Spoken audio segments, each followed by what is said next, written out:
Hey, my name's Nick Amici, and welcome to my podcast, Goods and Services. My aim with this podcast is to facilitate good conversation with local business owners, good role models, leaders, and overall interesting people with the hopes of sharing a positive message. So thanks for watching. I hope you enjoy, and let's dive in. Paid the cost to be the boss. Paid the cost to be the boss. We got Mark McKenna on the podcast today. Thank you for being here. We appreciate it. Hey, thanks for having me, Nick. I'm looking forward to it. Yeah. Yep. I'm going to go through a quick bio, and you can correct me if I'm wrong, if I got anything mistaken. But Mark McKenna is an entrepreneur, philanthropist, athlete, husband, and dad. Old athlete. You retired? You semi-retired? I'm definitely retired. A little golf. That's about it. Yeah. Likewise. He's an incredible business person, and he's a ton of wisdom to share today. Realtor Magazine named him one of the top 300 realtors in the United States, and he's responsible for over $1 billion in production. And so with that, thank you, Mark McKenna. Welcome to the show. Yeah, it's going to be great. Good stuff. Well, let's start with this. Give me a little rundown and a synopsis kind of your childhood and your upbringing, and maybe hit on where you're from and where you went to school. This is kind of a local podcast here. So. Family's from South Philadelphia. All my family moved to Delaware County. 1970, my parents decided to come to South Jersey, moved to Marlton, and have been in Marlton ever since. And I know some of the local Washington Township people aren't going to like this, but I bleed orange. So talk to me about a little bit of a sports background. I understand you went to Widener and my brother played at Cherokee. He played at Naval Academy. I played at Cherokee. I was not the greatest student in the world. I was really good in my social skills. Didn't put too much effort into the classroom, unfortunately. I had to spend a year in a military prep school at Fork Union Military Academy. It was a great experience for me. Learned a lot. Played a really high-end brand of football up there. Left Fork Union. Had a conversation with my brother, and I said, "Hey, do I try and go and play at a 1AA school and maybe play junior or senior year? Do I go Division III school and have a great career?" And he's like, "Go do that. Go have fun." So went to Widener. They had just come off a national championship. One of my neighbors was the starting inside linebacker at that time on that team. And he said, "Hey, Coach Mann loves the best." So I went and had a great career there. And if I didn't go there, I probably wouldn't know you. I think that's right. Yeah. Right?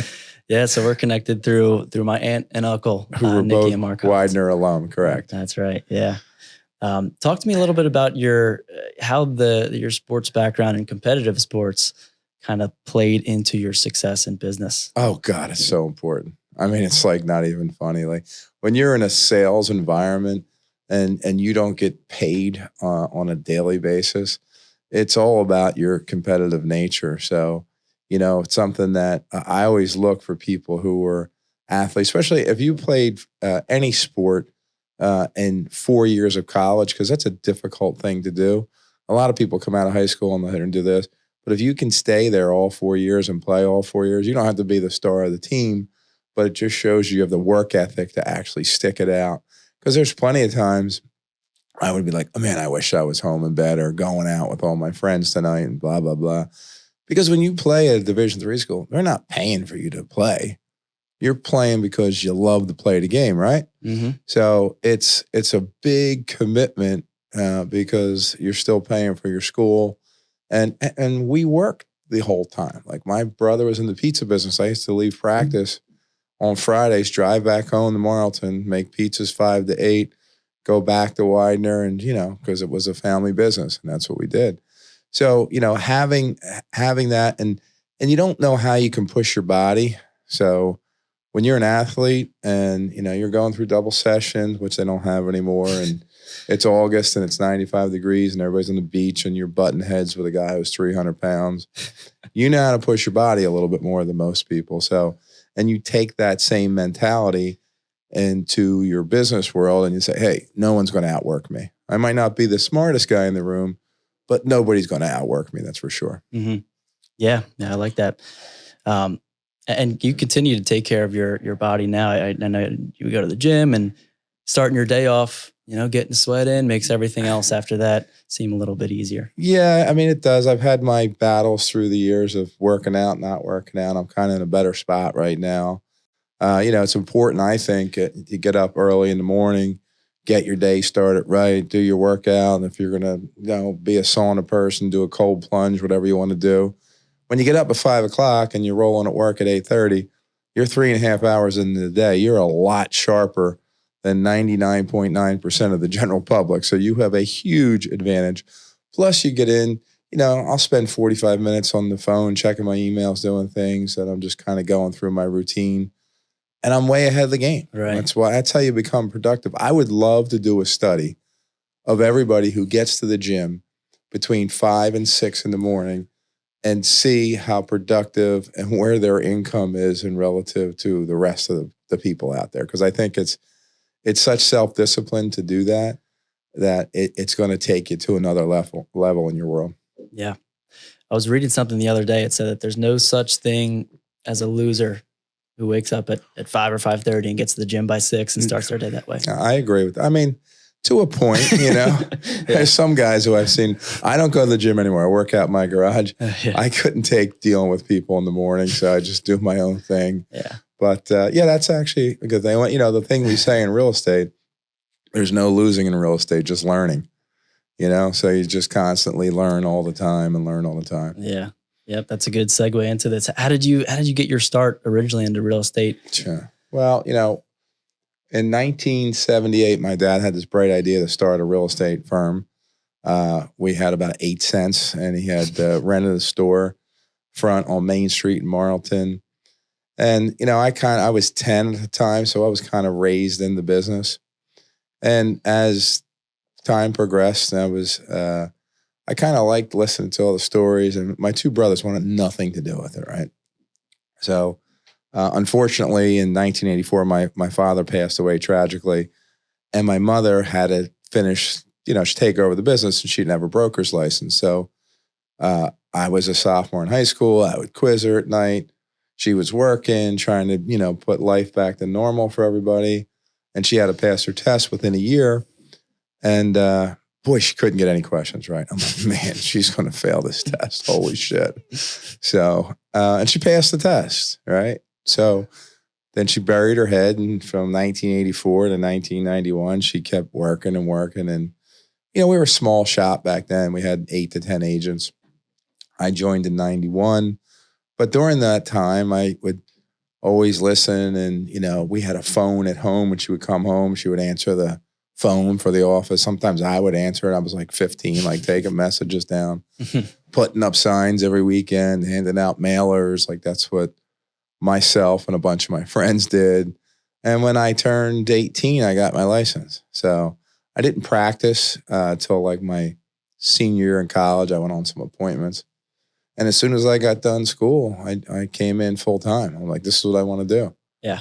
How big was the firm then when she was taking her license? We were probably 8 to 10 people, but it was a different animal. I mean, there was no technology. There was, no lock boxes. There was a lot of independent brokerages. There was no Remax and Keller Williams and EXP and Berkshire. It was like a bunch of small offices. So totally different animal. And as things progressed into late 80s, early 90s, then the corporate Weicherts and Berkshires and all these big companies came in and pounding, like, really making a run to knock us out.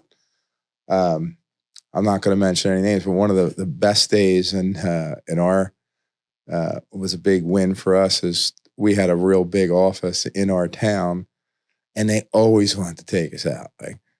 And one day they announced they were closing, and I was like, yeah. I said, Mom, not bad job. We held off. They closed. We're still open. So, wow. I was like, here we are, this little, mom and pop shop that were there. And, this, I think, we're 47 years this coming year.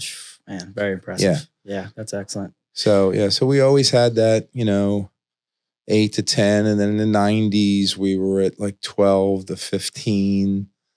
we don't have a lot of turnover in there. I mean, there's some people who come and go. And today we're at 95, soon to break 100. So it just keeps growing and growing. Mm-hmm. You know? Wow. So I didn't know that you and your mother were almost getting into the real estate game at the same time. Well, she opened with my father, so she had her sales license. But the law in New Jersey is you have to pass to be a broker. My father was the broker of record, so when he passed, she had to do it within 1 year. If not, we had to close. I see. Okay. So that's what happened. Yeah. So she was always there. She started when we opened in 78. She was 40, I think, right? She's 86 now, 85. And still going strong. I God, understand. yeah. And she's in at 9 o'clock every day, dressed and ready to go. And she'll probably sell, I don't know, 15 to 20 houses this year. Wow. Listen, if all my agents sold 15 to 20 houses, yeah, it would be pretty good. That's a good number. That's Yeah. a good agent. So talk to me about some of the lessons that you've learned from both your mother and your father over the years. Hard work. I mean, I don't care. Like self-employment is, I don't have to tell you, you see how your family has worked through the years, right?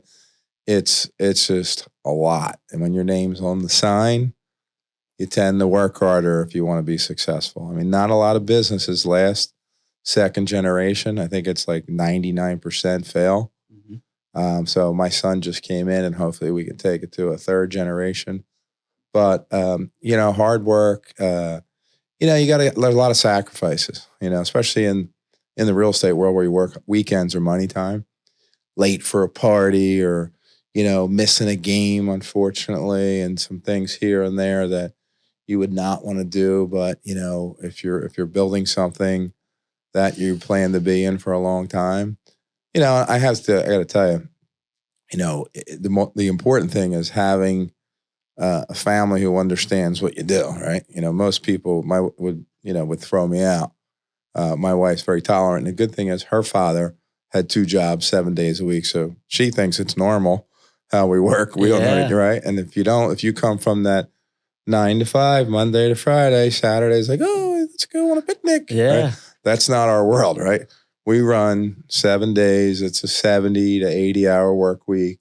Even when you're off, you're answering the phone, texting, making sure your agents are doing the right thing, all those things. It's nonstop. Mm-hmm. I'm actually 24/7. I'm actually afraid that when it's time to retire, if I can actually shut it down, all right, what am I going to do? Like, can I sit still? My dad says that all the time. Yeah. He's probably a few years away, maybe 5 or so. And he says it all the time. His hobby is business. And so that consumes a lot of his mental energy, and he doesn't really know quite yet what he's going to do afterwards. Well, because it's a problem, because when you work a lot and you enjoy what you do, like I don't like hunt. I golf a little bit. My brother yells at me, I don't fish with him like I used to. Like, it's just, when you retire, like you got to get some type of hobby. You got to do something. Is this, I assume this is your hobby. This could be, I don't know. I enjoy talking about the business. I enjoy teaching younger agents on how to succeed. That's kind of where everything's at today. Yeah. And I realized I just gave my dad 5 years. He probably has a little longer than that. He probably he's going to be 10. like, that smart ass. I'm not going anywhere. Yeah, exactly. So, when you're building up a company or any team or group, it's a group effort, and it sounds like you've been blessed over the years with some good talent around you. Let's talk real quick about Lucy. I know you have your assistant, Lucy. What are some things that she's helped you with over the years and on a day-to-day basis? So when I hired Lucy in 99, we were like, oh my God, what is she going to do all day long here, right? So, and then as I was getting coached on how to build a team, tells you that every assistant that you bring in that's a full-time person probably will equate to anywhere from additional 35 to 40 transactions a year. So we kind of figured that out. And, one of the things that makes our group special is the systems that we've built over the year. Like Lucy's an example. She's like my quarterback, calls all the plays, makes sure everybody's doing what they're supposed to be doing. This guy's blocking that person. He's running the right route. So, and making sure on the back end on compliance that everything's done right, because we always want to make sure we we're very proud of how good we are on the compliance side of things in our industry. So that's an important part. And you have someone, the thing that when you look at someone like that, 25 years, I spend more time with her than I do with anybody in my family. I mean, you look at the hours, right? And I can call her on a Saturday and Sunday, and she'll like she understands the concept of a teamwork. Some people aren't picking up the phone, and I'm picking up the phone for her, or vice versa. So, I can go on for days what she does. She run, and I'm trying to take more off her plate, right? Because I think as the business grows, you can't keep doing the same stuff because then your head's going to explode, and that's how people get burned out. So I'm taking off her plate as we grow because, there's a difference when you're doing 375 units, and this year we should be at like 700 with the same amount of people. So I hired a couple new people, brought them in, and give some different responsibility out. And at the same time, when you do that, everybody's like cross-trained. So when you have an issue, someone, unexpectedly gets hurt or resigns, you can fix it pretty quickly. Mm-hmm. So it's important.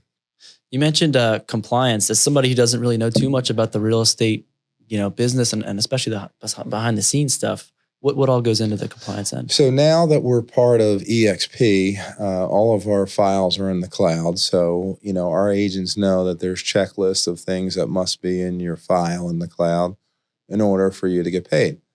So if you don't have the right documentation, the right paperwork, you don't get paid. All right. So the Real Estate Commission is extremely strict, okay, to making sure all your documentation's in place. And you always want to make sure if you ever get a visit from the Real Estate Commission that your files are tight. This way you avoid getting fines. And you want to get paid timely too. So, and that's one thing. If someone's not doing things the way they should be, Lucy has access to everybody what we call sky slope files. You look in and she opens up, they're getting ready for closing and there's nothing in there. She's going to get on you. Okay. Mm-hmm. Okay. Where's all your stuff at? Like, come on, like this is part of your job. Right.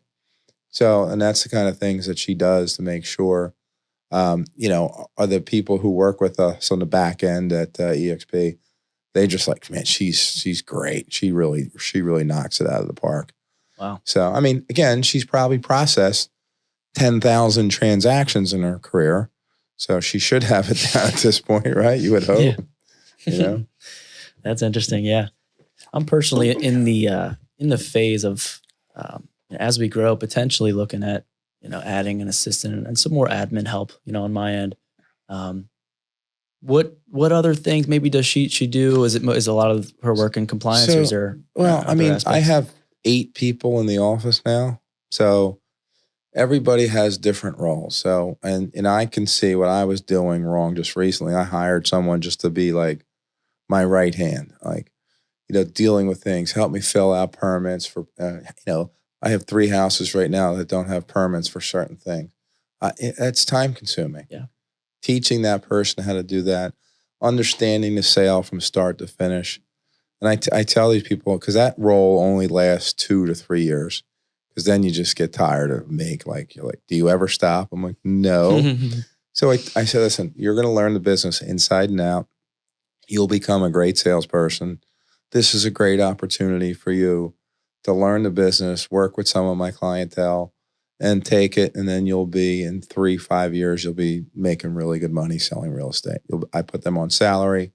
They're out there. They're working, understanding it. I tell them it might be as stupid as, going to get a card for a family member or going to meet a $2 million buyer for me at a property. Mm-hmm. So, that's the kind of things that, and as you grow as a business person, you have to really block off time and to make sure you're using yourself in income generating situations, because that's the problem with business owners, right? We get so tired. They're so micro in what they do in their daily activities. You can't be like that. If you want to scale things and get big, you start and have great systems with great people.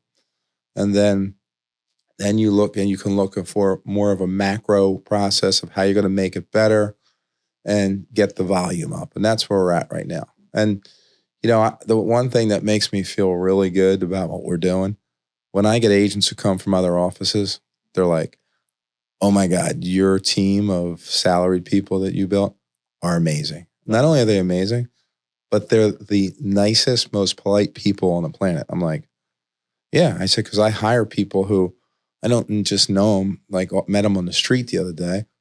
You know, I know most of these people since they were born, right? I know what kind of quality person I'm bringing in. I'm not bringing the person who's failed 5 times in different industries. Right. Like, you know, smart, sharp, most college educated, you know, understanding how important this is to me. This isn't like a lot of people get into real estate to make a couple extra bucks. Yeah, we don't want you. Right. So we tell people like, hey, your first year, if you're full-time and you're doing good, you should probably do 8 to 12 deals. All right. That's a good barometer. If you're doing 8 to 12, you're on the right path. Second year, you should be 12 to 18 transactions. That's when you're really getting it. Okay. And if you really want to grow as an agent, when you get into the 20s, you're doing really good. Okay. 70%, this is an amazing fact, right? 70% of all the agents in Burlington, Camden, and Gloucester County sold less than 5 houses last year. Wow. Right? Well, does that speak to the amount, the sheer amount of realtors in the area? There's way too many. Okay. So those 70%, we'll probably lose 35% of them with all these recent changes that have happened, right? Only 13% of all the agents in those 3 counties sold more than 10 houses. Really? Yes. So everybody thinks like, oh my God, he's got real estate, just sold a house for $800,000, how much money? Nonsense. Yeah. Like the pool of people who actually make money is so tight, so narrow. I think the average agent, full-time agent, it makes about $47,000, $48,000 a year. Mm-hmm. So, and you put a lot of time in, you know, if you do it right. And, you know, I have stories of people who've been with me 20 years that make $130,000, $140,000, and they're happy with that, right? Then I got a 24-year-old who's going to sell 58 houses this year, maybe 60. Just a bat out of hell, hungry. Just hungry, great network, doesn't stop, has the motor, you know, always smiling, doing the right things. So when you get young people like that who say it, and then it's infectious throughout the office. That's what I like. Mm-hmm. So yeah, I want to dive a little deeper into this. This is great. Talk to me a little bit about what a realtor can do to separate themselves. Answer your phone. That would be the first thing. So to be really productive, like a lot of people say, I don't know what to do. I'm slow. I'm like, all right. So I always tell people, like, listen, if someone told you that if you don't list the house in a week's time, you're going to have something really bad. I always say, someone's going to put a gun to your head. Okay. You need a listing. And what are you going to do? Are you going to sit home and post on social media? Or are you going to go knock on every door, talk to every person you can, and talk about real estate and bring value to the conversation? Yeah. That's what you need to do. Because to me, and we really do a great job on social media, so I'm not putting that down. But putting a post up of you at a house with a picture is not working. Okay? That's just you thinking you're working. Income producing things are calling past clients, door knocking, running open houses, previewing inventory, going through everything, you know, lead follow up. Okay. All these things I say, but you know, you have to be so consistent in what you do for a long period of time. This is not a sprint. It's a marathon, right? So like clockwork, every day I'm in. I come in between 8 and 8:15. I'm in the office. I'm doing my things. Make sure my day's right. I'm doing my lead follow-up. I'm doing my prospecting. I'm talking to as many people as I can. I mean, that's the name of the game. All right. And we try and train our agents, you know, to say the right things, because good salespeople, what do? They talk. Yeah. And they ask questions. Of that. You said what a good salesperson. A good salesperson. Yeah. Ask questions. They don't want to hear about you. Yep. You know, like say, oh, we went away on vacation. Oh, I went on vacation too. No. Great. How was the trip? Would you like to live there full year for all year round? I'd love that. Well, let's get this house sold. I can get you to Florida. All right. And what do you think? I'm like, or my favorite thing is my real estate coach taught me. I've been having a coach for 25 years now, right? When someone asks, how's the market? And the agent goes, oh, it's good. It's good. Yeah, it's good. That's the end of the conversation. Yeah. It stops, right? And I train all the agents. How's the market? It's great. We're actually looking for home buyers and home sellers now. You know, everybody's thinking about moving. Do you know how many deals I've got from that? Because some people are like, yeah, my sister's thinking about moving. I'm like, great. Have her call me. All right, you know. New lead. It's not like, can you please send me referrals? Yeah. You just ask those simple questions. And boom, there you go. And that's like, and then when you do it and it happens and it sells quick, that person, you're like, oh my God, that person is a savage. Yeah. Like they get it done. What do you think the number one trait for a new realtor that is going to be successful? What are some traits, or I guess maybe the number one trait that you look at as a predictor? You know, I think it comes down to it's work ethic. I mean, it's two things. It's work ethic and it's having a good center of influence. You know, like the guy who's doing really well in our office, he's got a really great network of people and you know, he's knows everybody, right? And you have to be like that. And you have to remember people's names and make them feel special and be up. Because you got to remember, you're always on. You always have to be on. It's exhausting. Like, you know, going to a kid's, soccer game. You're sitting on the sidelines, like trying to watch a kid play. And the guy's like, hey, what's my house worth? And you just want to choke him. And you got to be, oh, yeah, it's great. Yeah. But you have to be on all the time, right? Yeah. Because if you're not paying attention, even though you're off, they might say, oh, man, that guy's an asshole. He could barely give me the time of day. Not like, oh, yeah. You know? So it's a fine line, right? How many conversations have you been in? People asking you that question, you know, they're just trying to make small talk and maybe you've had a long day and you have to entertain, you have to be on. It's exhausting. But like, it's like my kids laugh, like go to Rostelli's right around the corner. Like I'll go in for like a gallon of milk and eggs and I'm in there a half an hour. Like, hey, how you doing? All right, you know, but that's part of the gig, you know? Yeah. So, and it's something that it's a good thing. You know, a lot of people say, what, you know, talk about home improvements. Well, is it good if I take out my bathtub and I don't have a tub? I'm like, do you want the tub? No, then don't put a tub in. I don't know. Yeah. It's fine. People are still going to buy your house. It all depends on what the market's like. Yeah. End of the world. If you got to put a tub, well, that's a good idea. Yeah. I mean, I get people, believe it or not, still to this day, because they used to always pre-GPS, they would call me for directions. Like, where's that place at? They still call me. How do I get there? I'm like, oh, okay. You know, so it's all good. Yeah. It's all good. That's funny. So you're in the real estate business. If you did not find yourself in this industry, where do you think you would be?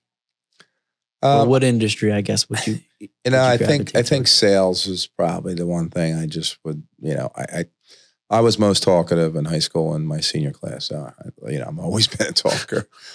Great social skills, but I think I would have probably went insurance. Yeah. That's probably a smarter play because you don't start over every month like you do in real estate. Yeah. I mean, the checks are a little bit bigger, but you know, you got weekends off and at 5 o'clock, you're not getting too many phone calls. I probably would have went insurance or I might have went on the financial side of things. But if you're looking, I think that's probably the direction I would have went in. Yeah. If you had to start over, knowing what you know now, what industry do you think you would you be in? Do you think insurance would take the cake? Yeah, I think it would be. Yeah. Okay. I think, you know, because it depends what you get into. If you get into, you know, group benefits or, you know, if you're like the State Farm guy who just sells insurance policies, it's a good quality. They're kind of phasing that out a little bit. It's not like it used to be. But I think I would be in some type of insurance sales. Mm-hmm. I just have to probably take about 8 strokes off my golf game.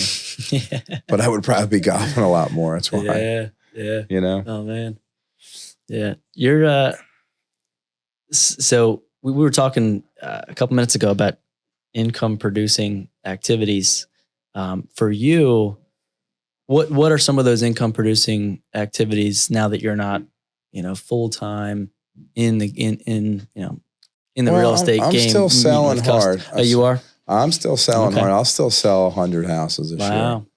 Yeah, it's a lot. So I'm in that transition where, like, all right, at what point do you say you get out? Like, I'll go on over 300 listing appointments this year.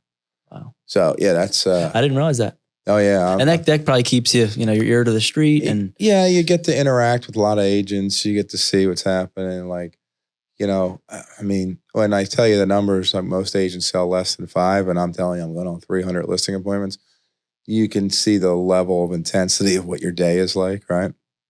Especially in this changing market of, what just happened in the real estate world. If you want to get into that, we'll talk about that later. yeah, sure. But, you're not only coaching up your agents that work for you, you're coaching all the agents up because they're lost, right? They're some of the leadership out there in some of these companies they've failed their agents, right? So we haven't. Like, we've coached everybody up. We do mock listing appointments. We talk about these things. We try and make them feel, we're ahead of the curve. All right. So it's business as usual for us. Mm-hmm. So we're pretty psyched up about it. Yeah. Tell me about how you structure your day. What would an average day look like for you? Monday to Thursday, I usually work 8 to 9. Some days I'll get out of there 10:30, 11. I'm in there from 8:30 to 5 is an absolute fire drill. I get most of my work done when everybody leaves at 5:30. On the phone, a lot of emails back and forth, and negotiating contracts, and some days, like, I do a lot of video content that we'll shoot. Like, I'm presenting on a listing appointment quite a bit. I'm putting out fires. Like, that's if you have to be, you got to be a great real estate agent. You got to problem solve, because if you can't problem solve, you might as well just not even, because some people just crawl up in a ball. Yeah. When they're having, and like when you can't find them, you're like, all right, we got a problem. Like, what are we doing here? So so the day can, like, tomorrow, let's take tomorrow. Tomorrow I have 3 closings. I have a meeting with a seller. We're struggling on this one house. I'm going to go over to their house, sit down with them, tell them what I think what we need to do, different things. I mean, they're not fun conversations, but you got to have difficult conversations with people along the way. I mean, I think one of the keys to success that I always tell everybody, you have to be very comfortable in uncomfortable situations. All right. Mm-hmm.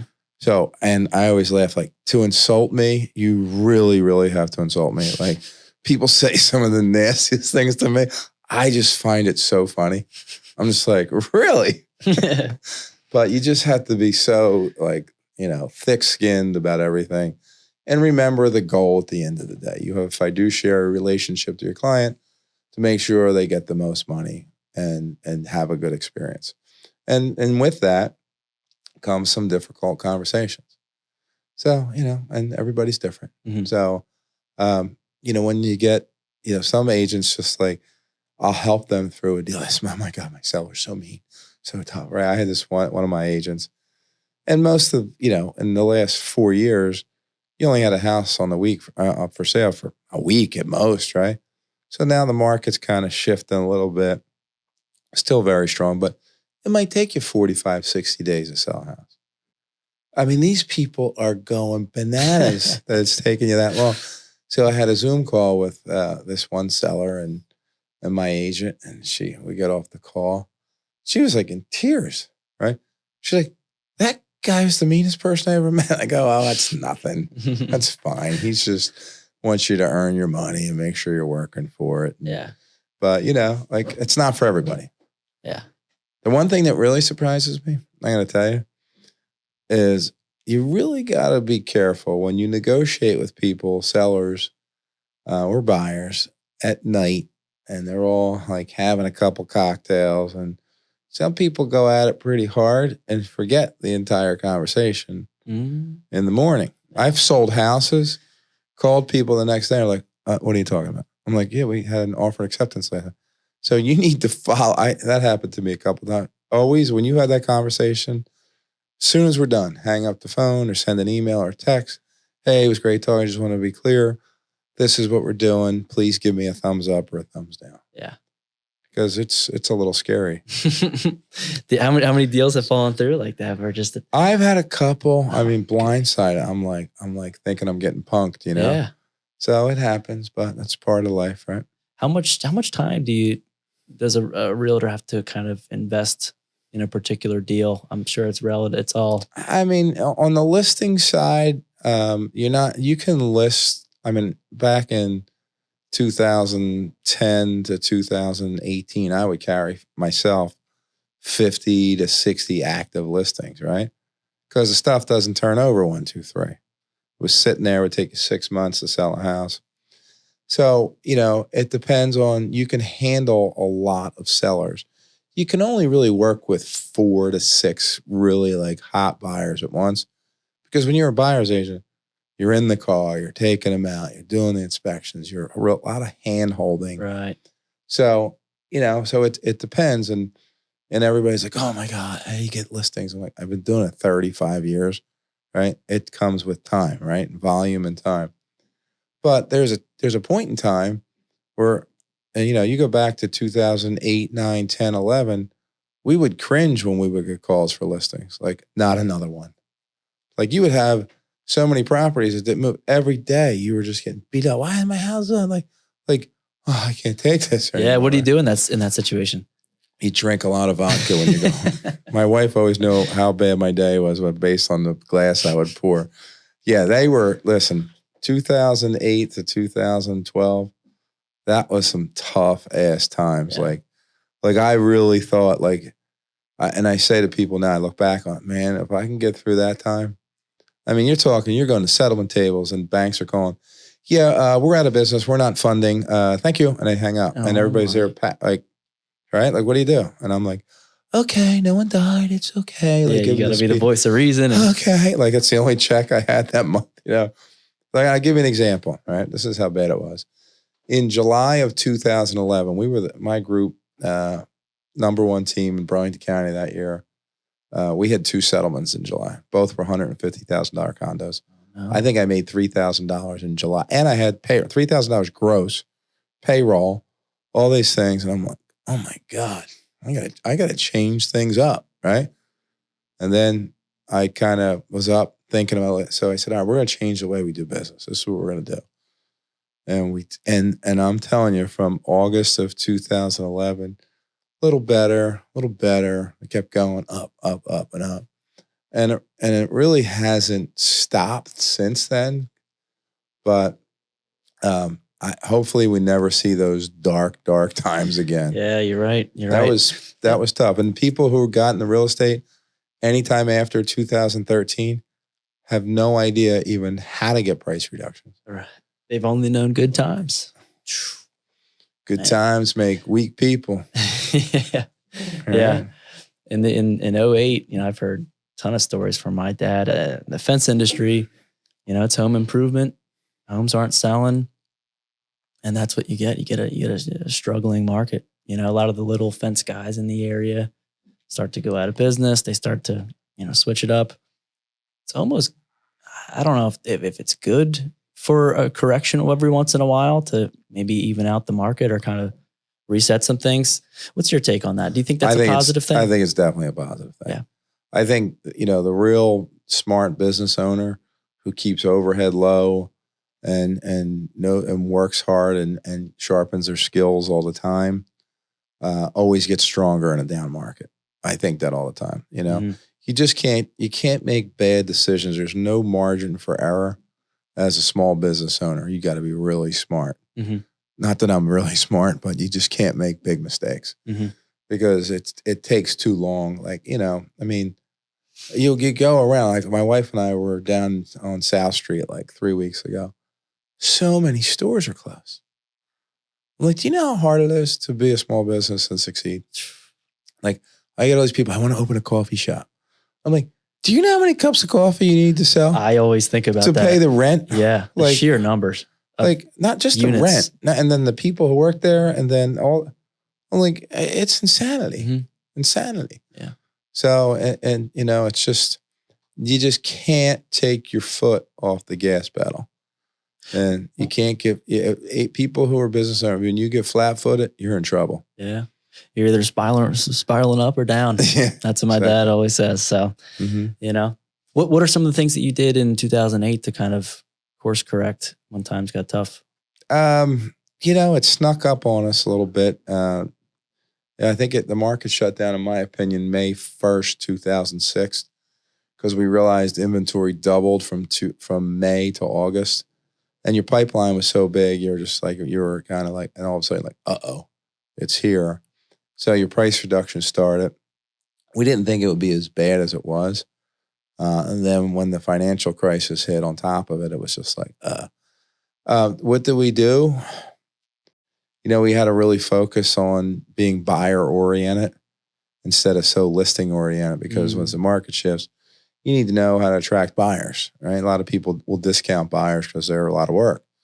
And if it's a buyer's market, you better have buyers. If it's a seller's market, you better control more sellers.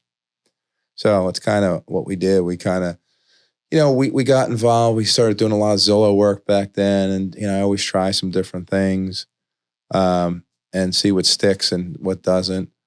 But it was really kind of grassroots, just, you know, being out there, open houses every weekend. And people see your signs all over and you're out working. They know you know the market. Yeah. So you're more inclined to, you know, get them as a customer.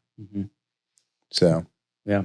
And then from there, like you said earlier, you gotta be wise about, you know, growing proportionally, controlling overhead.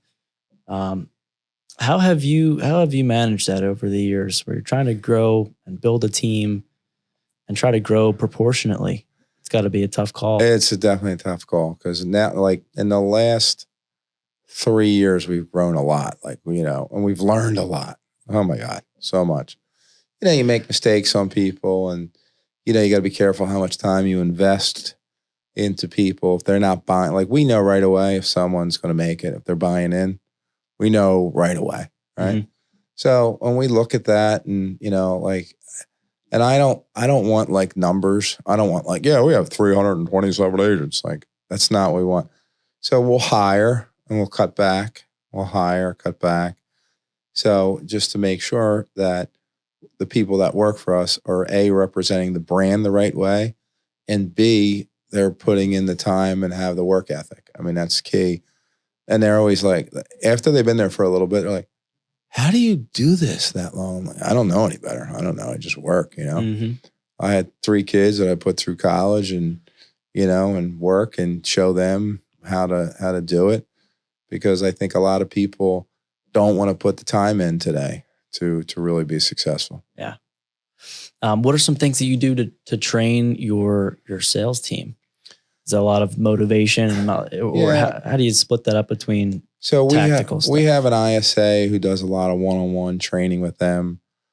We really stay on top of what they're doing. Production, we'll bring them in a lot and talk to them where they're struggling, because, you know, in real estate, I mean, besides consistency, I think mindset's probably one of the most important things, because people have a lot of highs and lows. We'll do training. So everything we do is record it in our Google Drive. So we put everything in the content. There's no reason why, if you know, you need to know like a buyer class or a home inspection class. We record everything. We'll spend time. If I have a group of 5, 6, 7 new agents, we'll do all their trainings together live. Oh, that's good. Yeah. Nice. I'm not going to run trainings for one person to go through there when I have it. My agents shadow a lot, other great agents in my office. I go on every listing appointment with the new agents, so they learn from me. I'll ride with them. We'll talk about strategy, how we're going to do this, what we're going to, you know, make sure both decision makers are at the property, all those things. And they get to see. I mean, I have some of my agents been there 5 years. I still go on every listing appointment with them, because they're like, I don't want to lose it. I'm like, all right, let's go. Spend some time with them.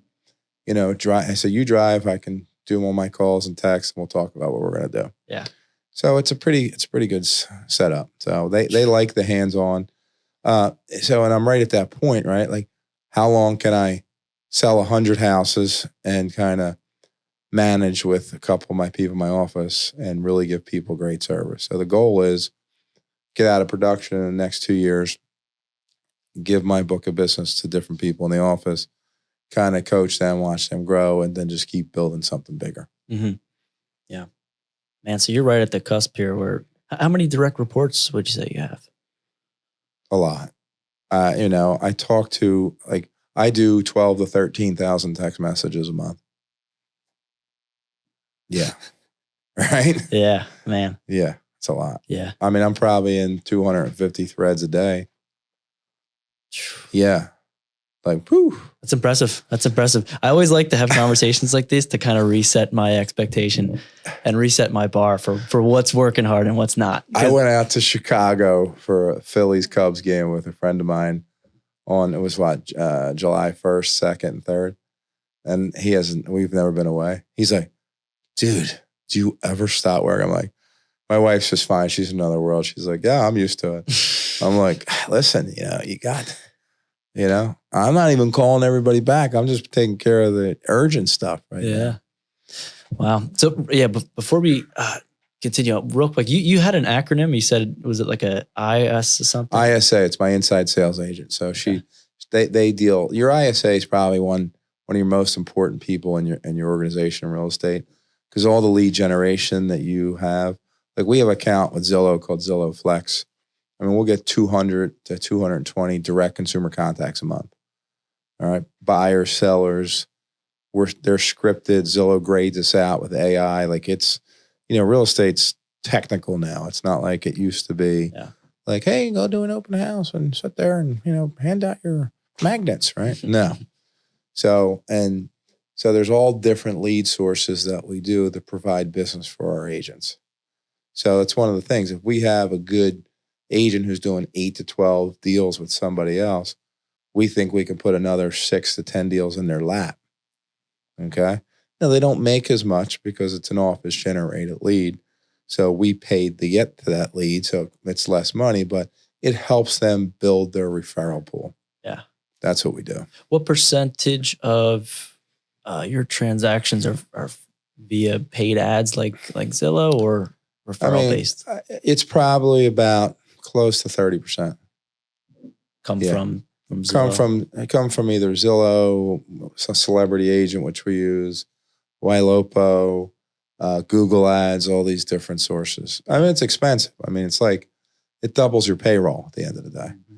So you got like on Flex, Zillow Flex, we'll close 12 to 14 deals a month off of that. Yeah. And it's all for the agents to help them build their brand. Like that's the goal right now. Make sure, just keep pushing the agents, build their brand, teach them how to, build a team and sell and do all these things where they can be in that 25 units a year, right? Mm-hmm. That's what you want. So what we do, our model is we'll give you all the resources. We took all the expense out of things that you would do on a daily basis. All you have to do is go sell. You can go make more money somewhere else on better commission splits, but everything's paid for you. All the systems are in place. Here you go. And we're going to put 6 to 10 deals in your lap. Yeah. So I like that. That's a similar game that I'm in. We do a lot of paid ads, Google, Meta, and it's all about that conversion. What are we getting a new lead for? What's the quality of that lead? How do we nurture it along the sales process? And it's just, that's kind of the game that we're in. And your CRM is real important, what you use. Like we use Follow Up Boss, who Zillow just bought Follow Up Boss. So, and it's great because we have used that forever. So, it's, there's a lot of moving parts people don't realize. Yeah. And with moving parts comes expenses. Mm-hmm. Like this costs money, that like my IT bill the other day, I was like, it cost me $31,000 to run my network anymore with licensing. And I'm like, holy man. Wow. It's a lot of money, right? It adds up, a lot of overhead. And people think like, oh my God, you make so much money on that deal. Look at your channel. Dude. You're looking at gross here. Yeah, exactly right. Yeah. Net. Yeah. Right? Yeah. So. That's interesting. Okay. What are you comfortable going into some of the ways that you nurture leads and kind of that process on the back end when things come in? So I don't get involved in that much anymore. That's what my ISA does on a daily basis. So I kind of oversee the Zillow Flex account with them. And kind of they take those leads and our nurture leads and categorize them. And my ISA stays on the agents. Like, listen, you got to update your leads. Like when I go on these calls with our growth advisor, it tells you on the screen, the green's good and the red's bad. And they'll say, hey, this person here, no more calls. They're off. Mm-hmm. That person, they're not staying on script. They're not asking for the appointment. So I go back. I'm like, because what happens with the way they grade you out, if you miss your numbers 3 months in a row, you go on probation. Really? And then 2 more months, you're out if you hit your number. They just kicked 3 teams out of Flex. I just got off the call before I got here, and South Jersey's now an enhanced Zillow Flex market, which means there are only 3 Flex teams in South Jersey. We're the largest of the 3. So the plan is that's just going to grow, and like that 220 leads a month could grow to 1,500, 2,000. So that means I'm going to have a small army servicing these leads, which is a good thing. Yeah. But, it's hectic. Yeah. How do you plan on setting up that team? Is that going to be, disciples of the ISR? ISA, yeah. ISA? Well, so she does a great, she's 10 years in the business. She's newer with me. She's trained. So that's what we're gearing up for, training other ISAs, because obviously if your count goes from 200 to 1,500, you're going to need 4. Yeah. Right. So that's what we're planning on doing.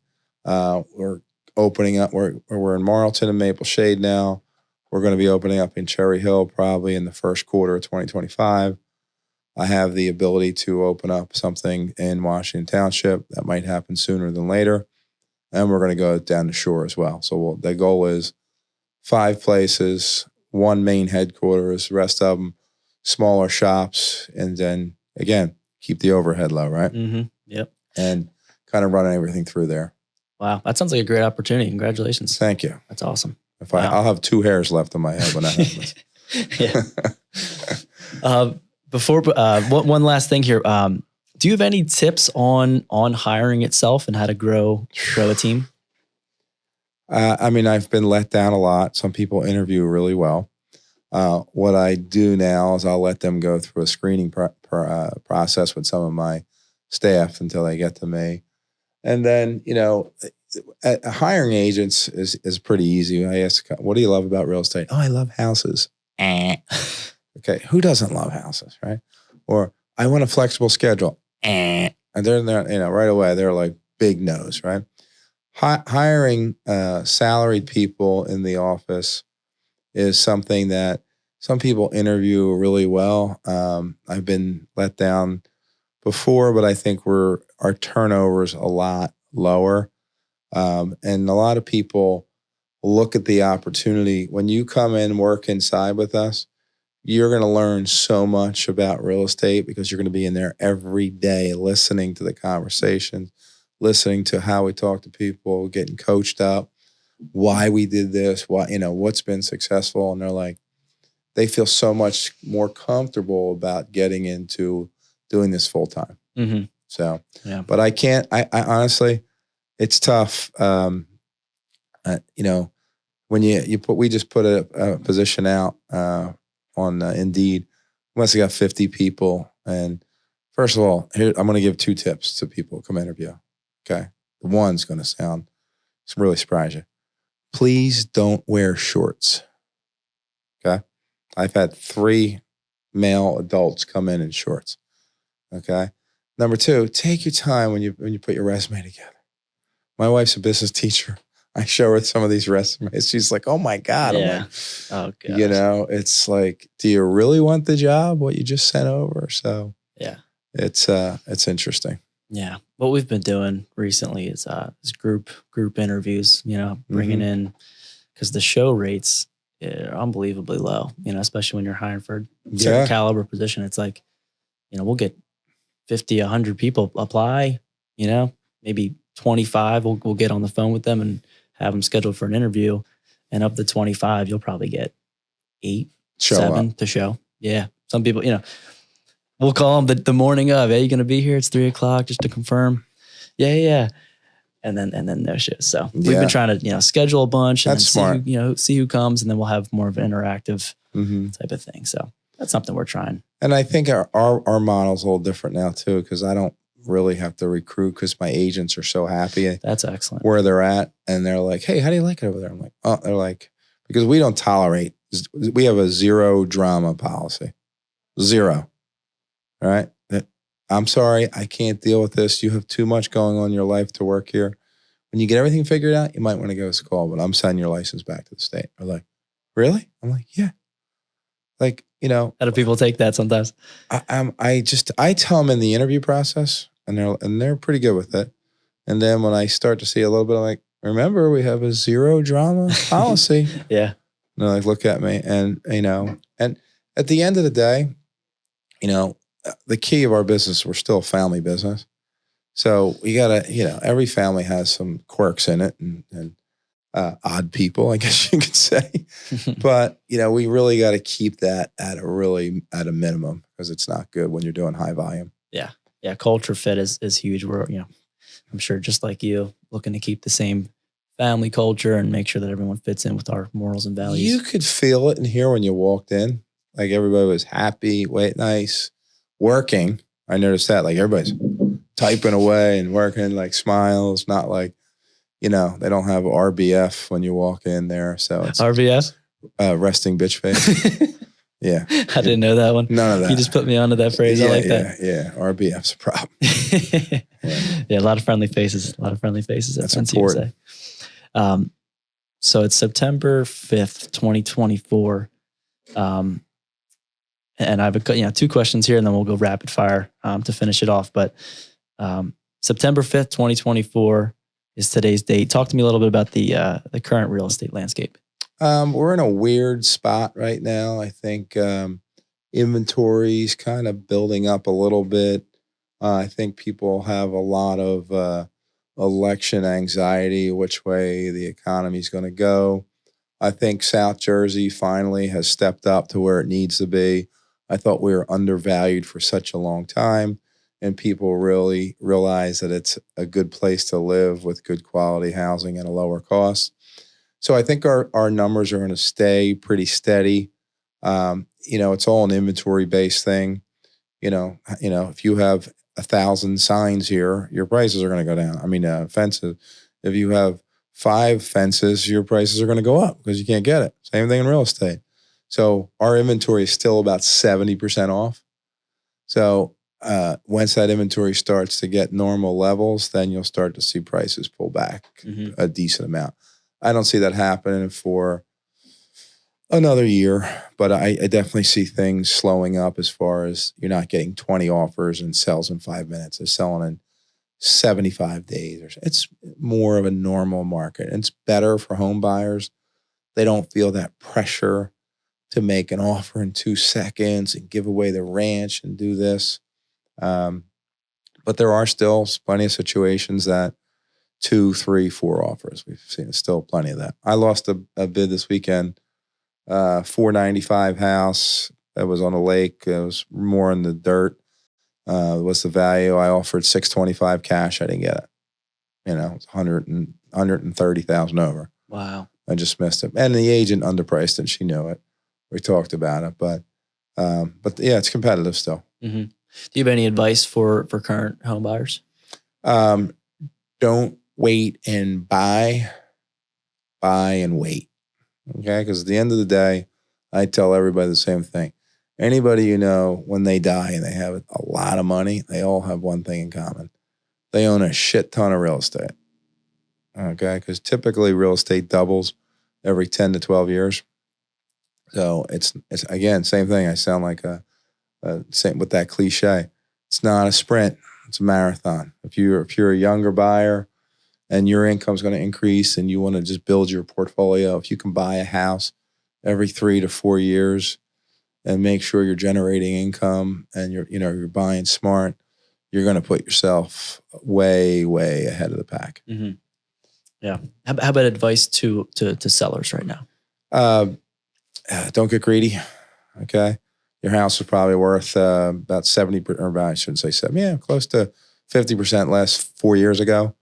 If you got a good offer, don't overthink it over $3,000, $4,000, $5,000, because that money in the bank at 5% it is. I always tell people like, what, I got this rental, I'm gonna sell it. I'm like, how many rentals you have? I have one. I'm like, okay. So if we sell the house and we put $300,000 into a CD of 5%, and you're earning on that money, you're earning like, $1,200-$1,300 a month. When the water heater breaks, the CD's not going to call you and say, come out and fix the hot water heater, right? You can get on a plane, you can go to your vacation, you can do all those things. When you're in the rental market, in a game, you need to own 3, 4, 5 for it to make sense. Because 1 or 2 is a nuisance and a pain in the ass, right? So you got to really think about that. And if, well, next year it might be worth more money. I don't think we're going to see much growth moving forward. So just be careful. And, I say this nicely, pigs get slaughtered, right? So, my friend sold his house where mine's nicer. He got 50,000 more.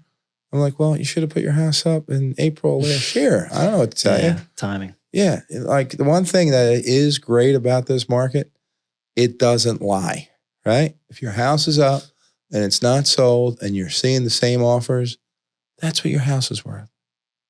Okay? Yeah. And make sure when you hire a real estate agent, make sure they're full-time.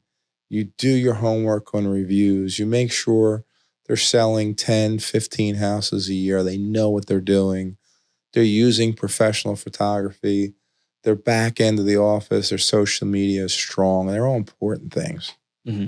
So, while we're going into that, anything else that someone who's looking to sell their home and they're looking for a real, realtor? Well, obviously, call me. Yeah. No. What are some things they should look at? You got like the houses that really knock it out of the park right now. There's houses that are done. If you think you could just slap some paint on the wall in your houses, carpets beat up, and you got to go full gamut because the really nice stuff is still selling at a premium right now because people don't want to do anything. They're lazy. They want to go in turnkey. If it's tired and it looks like 1980 threw up in there, your house is going to sit on the market for a while. Yeah. That makes sense. Mm-hmm. I like that. Okay. We covered a lot of ground so far. I got one more question for you and then we'll hit with some rapid fire. Sure. I want to give you props on your podcast and your social content. Thank you. That's great. It's tough to build a brand from scratch and it's a lot of work. It takes a lot of time. What factors went into making you want to build that personal brand? I hired younger people. Yeah. Yeah, because, the podcast was a big step out of my comfort zone. But hired younger people, told me, like, man, you have so much knowledge of what. I'm like, they're like, you should have your own podcast. I'm like, really? So, and it's work, right? It's a lot of work. Mm-hmm. Getting guests on, having people come on, making sure the people can actually sound somewhat entertaining on a, So it's tough for me in the summertime to really tackle that because we're so busy on the resale part of things. Mm-hmm. But yeah, I owe that all to my, I hired my videographer, my social media person, Julia and Ryan and Shay, and they helped me cultivate that. Yeah, it was. Do you film a lot of stuff on the fly or is it kind of pre? We do some stuff on the fly. Julia does a good job on stuff on the fly. Like we had the day we had the earthquake. We did a quick TikTok. It got 800,000 views on that. Wow. It's just fun stuff. And then, we do some really good video content that's scripted. We don't go too heavy on the scripts because people don't like that. They want to see it being kind of natural out there. Yeah. So there's a couple things that we like to do. My videographer, 18 months he's been there. I mean, amazing what he's done in 18 he's killer. months. He's doing so good. Yeah. So we have, again, you're only as good as the people around you, right? So you got to surround yourself with great people. You got to treat them with respect. And, when they're doing great, you let them know. When they're not doing great, you got to let them know. Mm-hmm. So it's a good message. Yeah, I like that. Cool. Well, let's end with this. I got 10 questions here for you. All right. First thing that you think of, we'll roll with it. Gotcha. All right. So number one, what's your favorite place to eat in South Jersey? 2825, Atlantic City. Bang. What's one random fact about your life? All-time leading tackler wider when I graduated. Does that still stand? I know my buddies are going to break my balls for that. I got bumped. I'm 4, but defensive lineman, yeah. Wow. That's for you, Dave Duffy. What's your favorite sport? Football. Yeah, I'm a Raiders fan. Oh yeah. Yeah, hardcore. How'd that come to be? I don't know. It's been a long 30 years. Yeah. What's your favorite beach in South Jersey? I probably have to say I've been going to Brigantine forever. I like Brig. So I don't really, I'd rather be on a boat than on the beach, but Yeah. I would say Brig because that's where I always go. Cool. I like that. I'm an Ocean City guy myself All right. in the summer. Who is the most famous person in your contact list? Who is on my phone? Rob O'Neill. Yeah. And tell the audience who that is. Rob O'Neill is the person who shot Osama bin Laden, the Navy SEAL. I would say him or, I think, did I? No, it wasn't. I had another professional football player. I mean, Jackie Joke Man, good friend. He's a great guy. Jaworski, Quick, they're all, good friends, like people I can pick up the phone and call tomorrow. Wow.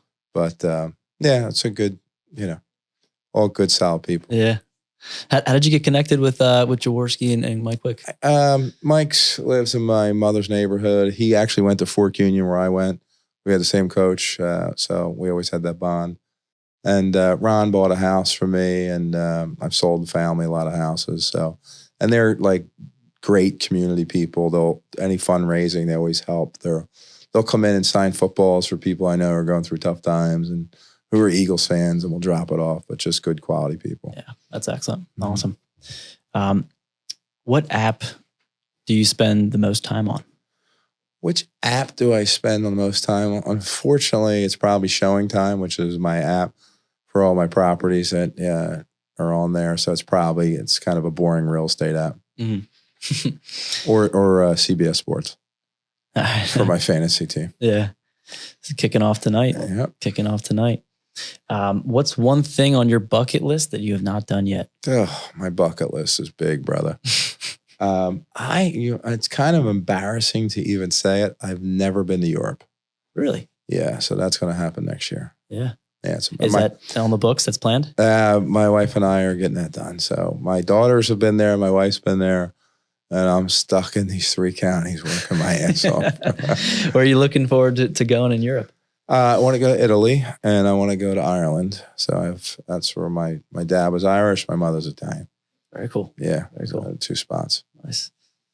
If you could hang out with anyone, living or dead, who would it be? Hang out with anyone for a day, living or dead, who would it be?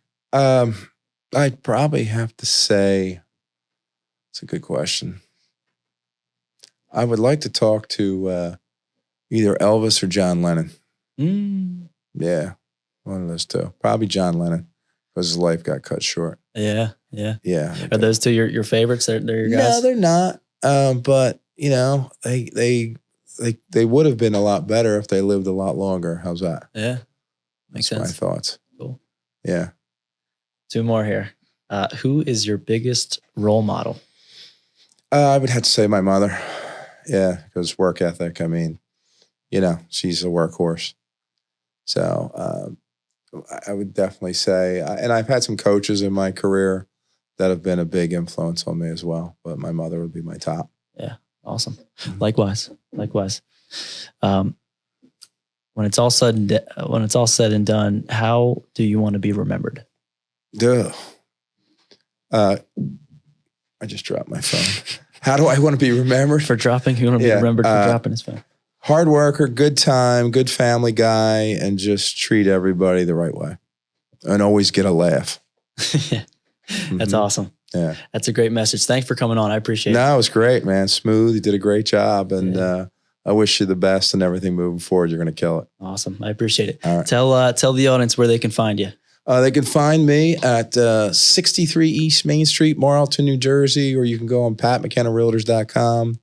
Cell number, if you want to be 14,000 text messages in, 609-332-0792. All right. We're always here to help you. Awesome. Thanks again for coming in. I Thank appreciate you. it. Good stuff. Awesome. Yeah. Bye, everybody.